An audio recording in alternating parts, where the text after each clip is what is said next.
physician supplier, Mm-hmm. okay, you have to have the medical corporation that under the at least 5% direct or indirect ownership of a medical provider, such as an MD, a DO, a nurse practitioner. It could be a nurse practitioner, it could be a physical therapist.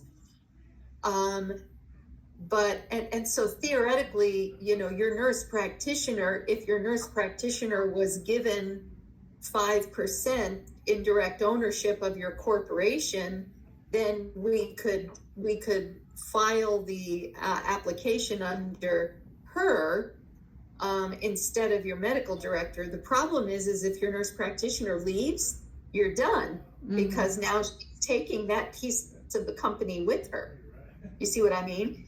So it's best to either do it under your medical director or to go the accreditation route, and then you don't have to worry about that. But the accreditation route is going to add about $5,000 or so to the process, and another 4 to 6 months, because you have to go through that accreditation. But the company, the DME company, so to speak, would be under Dr. Jeff versus under the medical director. Right. So this way, no matter what, if the medical director leaves, if the nurse practitioner leaves, it won't matter, because the company is owned by Dr. Jeff.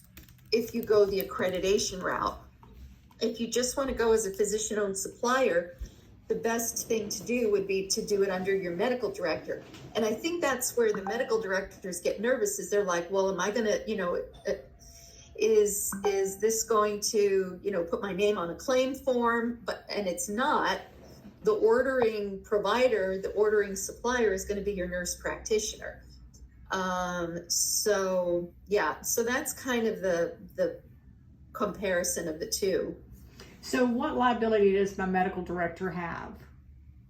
Well, I mean, just in the sense of whatever contractually your liability is. For example, like if you have it within your contract that they're liable for, they're getting paid based on profit sharing, let's say, and now there are recoupments coming in, so that's going to take away from their profits. That would be the liability, of the medical director. Okay. So like, let's say she's getting paid. I'm not understanding that. Wait, I missed that. Okay. So if we're paying her 10% of collections, then, right, and if or 10% of profit, then the profit would be less. So she would get less if we had to pay back.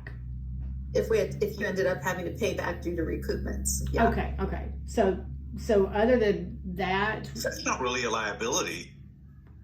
It's a risk. It's a financial risk. It's not really a liability. Okay. It's kind of like unrealized profits. Yeah. Mm-hmm. Okay. She'll get less. Right. Yeah. Okay. Sure. So that besides that, there's really no medical license liability danger. No, because you're not a medical provider. You're a supplier. You need to get on the phone with her and tell her that. I'm taking care of that. Yeah. Okay. So okay. So my biggest deal is she is like one of my best friends in the world, and she trusts me with her whole being, and I want to make sure that that she's comfortable and that she knows there is no risk to her license. There is no risk to any of her insurance contracts that she has in her business. So all she's doing is saying that Melissa Perrin, is going to authorize DME sales through this clinic under her directorship. Yeah. Under her directorship. Yeah. Okay. Right. Now, because we're not a store, and now I know if we were accredited, she could send people over to us, but to purchase it, but she couldn't or use us like a store, even though she's our medical director. You go through the accreditation. If you go through the accreditation, any provider in Waxahachie could send a patient to you for a brace. But the way we're doing it's just us. Yes. If you're not accredited, then what you're saying is that you are dispensing the brace for your patient's use as part of their course of treatment. So your nurse practitioner has the burden of writing up the treatment plan, which includes the brace. You know, that would be part of the order, would be the brace.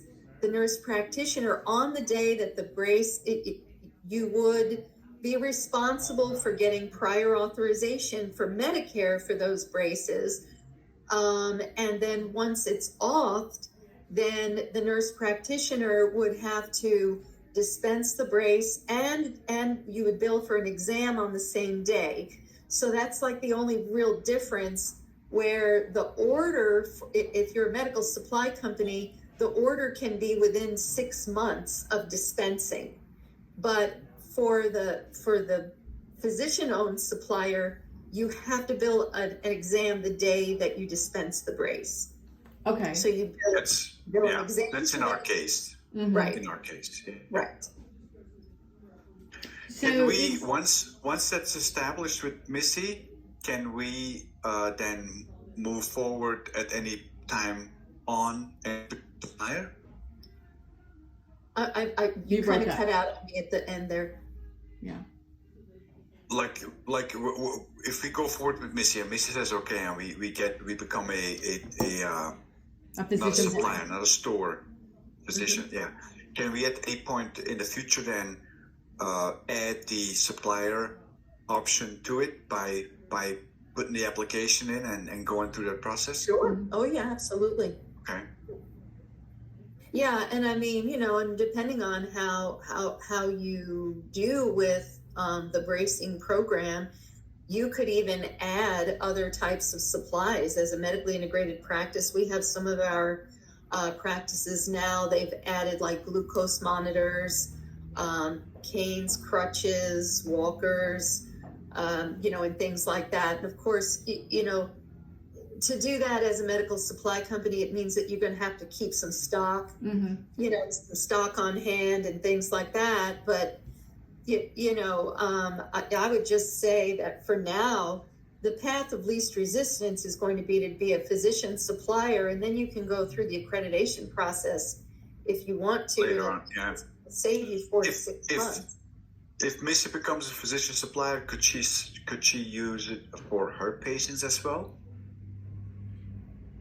No, it's based on the company. So in other words, okay, yeah, it's going to be your company that you and she co-own, but because she has at least 5% ownership, it needs to go under her in order for it to qualify as a physician supplier. She could always refer a patient, and then we would just see the patient, have to establish that patient in the office. See the patient, and then the patient would go back to her, but would just be our patient for the sake of the back pain prescribed brace. Exactly. Okay. So the way we have it set up with Dr. Perrin is that she gets a monthly disbursement. But when we add on the medical director fee, when we add on the DME, we want to pay a percentage just for the headache of her doing. Is that going to be any kickbacks? No headache. I mean, there's no. I'm not sure. The only headache really is having her name on the company. Okay. So there's really, she doesn't have anything to do with it after that, other than she owns. Yeah.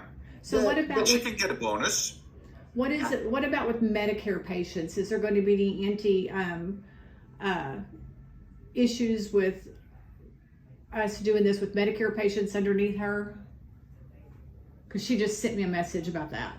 I couldn't read it though. So there's no billing that goes out under her at all. Okay. So none of it. Okay. The ordering provides